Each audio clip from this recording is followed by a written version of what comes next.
Let's be clear about something. John Cena is one of the greatest WWE superstars of all time, a certified legend in the game. His retirement year should have been the greatest, most perfect farewell in the history of professional wrestling. It was a year for us to celebrate an icon, but instead what we got was a creative catastrophe, a disjointed mess that prioritised maximising ticket revenue over telling a coherent story. And we're not talking about a small slip up here, we're talking about a big missed opportunity that fans will look back on for decades. In a recent interview, Cena revealed that he had a very different idea as to how he wanted his retirement tour to go. When he announced his retirement in July 2024, his main rule was that the whole year should be about the next generation of superstars. He wasn't interested in just a personal victory lap. He wanted to make sure his final act actually helped the company. And in order to do that, he offered WWE a 220-date full-time schedule that would have seen him wrestle week in and week out for pretty much the entire year. But they said no. They wanted to limit the amount of appearances he made so they could make him more of an attraction. It was all about scarcity. Fewer John Cena matches meant every appearance felt bigger and more important. Basically, it was a ploy to increase ticket sales. And with Cena shooting movies at the same time, that also made things difficult from an insurance standpoint. Basically, WWE didn't want to cover it. So that's how we ended up with just 36 appearances in his retirement year. Each and every one of those appearances should have mattered, but as we saw, they didn't. He entered the Royal Rumble at number 23, and a lot of us, me included, thought he was going to win, but in the end he was eliminated by Jey Uso. Just like he wanted, Cena was giving back to the business, selflessly putting over a younger superstar. But WWE couldn't just let him have the retirement tour that he wanted. They insisted that he turn heel in order to increase interest in WrestleMania. This wasn't Cena's idea, by the way. It was suggested by Triple H, just for the shock value. It was another corporate decision to sell more tickets. And so, Cena won the Elimination Chamber match, and then he turned on Cody Rhodes and aligned with The Rock. From WWE's point of view, they thought that fans wanted to see this. They remembered back in the day when we were booing the hell out of Cena, despite him being a babyface, and thought this is what we wanted. The problem is, that logic was about 10 years out of date. By 2025, fans weren't split on John Cena anymore, and they definitely weren't desperate to boo him. If anything, it was the opposite, because in the modern era, we respect Cena. We recognise him for the legend that he truly is. This was the version that people were excited to see one last time. So from the very start, this whole heel turn felt forced and inauthentic, and that's where things started to really fall apart. Because even if you accept the heel turn as a bad idea on principle, it still could have worked if the execution was good. On paper, Cena's motivations were actually pretty clear. He wasn't just turning heel for the sake of it. The story was that he was desperate to get one last world title shot, desperate to break the record, and desperate enough to sell his soul to The Rock in order to do it. That part made perfect sense, but what didn't make sense is what he said during his promos. He came out talking about how the fans had turned on him and about how his relationship with the audience was abusive. But it just didn't line up with reality in 2025. This wasn't 2011. These weren't hostile crowds hijacking shows. These were fans who'd waited years to cheer for him without irony. And visually, it made even less sense. This was supposedly a man who hated the fans, while still coming out to the same entrance music, in the same gear, and still selling new merchandise every single week. So rather than feeling dangerous or unhinged, he felt confused and totally inauthentic. He was telling us that we get nothing, despite pretty much giving us the same stuff as he always had. It was the wrong story, told in the wrong way, at the worst possible time.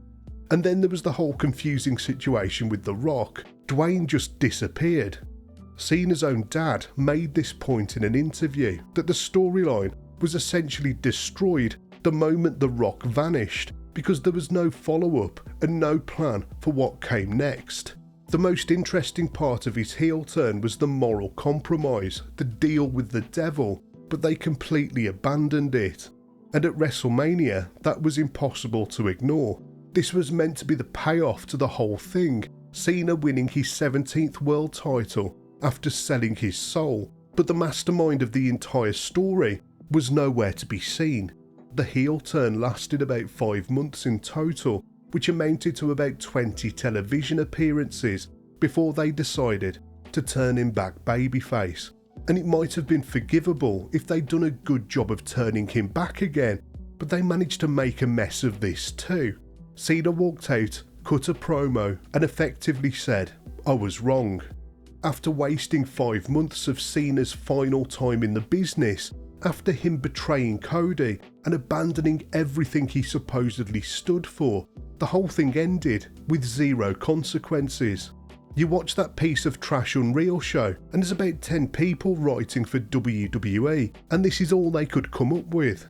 It's a real shame because most of us fans would have been more than happy with the alternatives. We'd have been happy with a greatest hit style farewell where he won the title and defended it against some of his old rivals. We would have enjoyed seeing Super Cena one last time before he was gone. Or they could have fully committed to him putting over younger talent, using those limited appearances with real intention to elevate the next generation, which is exactly what Cena said he wanted his retirement tour to be about. But by the time they realised their mistake, there just wasn't enough time left to do either of them properly. I will say that the quality increased when he turned back face. His matches did improve, and it was nice for fans to be able to cheer for him again. I thought the street fight at SummerSlam was really great, and was a reminder of what the whole year could have been. We saw it at Crown Jewel against AJ. I mean, that was one of the best matches of Cena's entire career. Although bearing in mind that Cena had to beg for that match to happen, and WWE didn't want to do it. That's why we had no real storyline going into it, and it tells you a lot about the state of WWE right now. And then we come to the Logan Paul match, which in itself was fine, but with only 36 appearances to play with, fine just isn't good enough. Cena himself later said straight up that he should have been wrestling other people at that time that meant more to his career than Logan Paul. As far as I can tell, this was WWE prioritising the celebrity influencer over real talent on the roster. Him winning the IC title sounded like a good idea on paper because it gave him the Grand Slam, but then he lost it straight back to Dominic after 19 days. They were just ticking a box with this one. And who can forget the match with Lesnar, one of Cena's last ever appearances, and they use it in a squash match against someone who didn't need the win and shouldn't have come back in the first place. The tournament to decide Cena's final opponent was his own idea, but the problem with the tournament is there's no emotional weight behind it. It gave us a winner, but it didn't give us a story. The best retirement match in history was HBK versus Flair because the whole thing was full of emotion and backstory. But even as Gunther won this tournament, they didn't inject any kind of feeling into it. It was just a really mechanical way of deciding his final opponent, which brings us to that final match itself on Saturday night's main event. On the surface, there's nothing wrong with this match. From a purely technical standpoint, most people agree it was fine, but the problem was the ending. Gunther beat Cena by submission. Cena tapped out.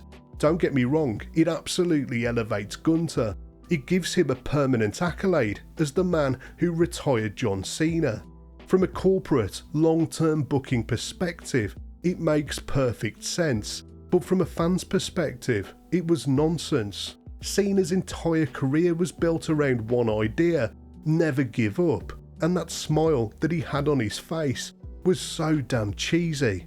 And of course, the fans in the arena responded in the correct way when Triple H decided to show his face, because we all know that he's the one to blame for this terrible retirement tour. Look, I know that Vince was just another shade of shit when it came to booking, but I just can't imagine him botching it this badly. He mostly got the big stuff right. Nobody won in Cena's final year.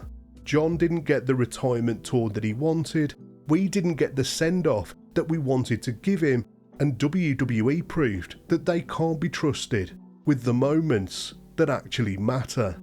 As always, let me know if you agree or disagree with my assessment, and tell everyone what you thought of Cena's final run in WWE in the comments.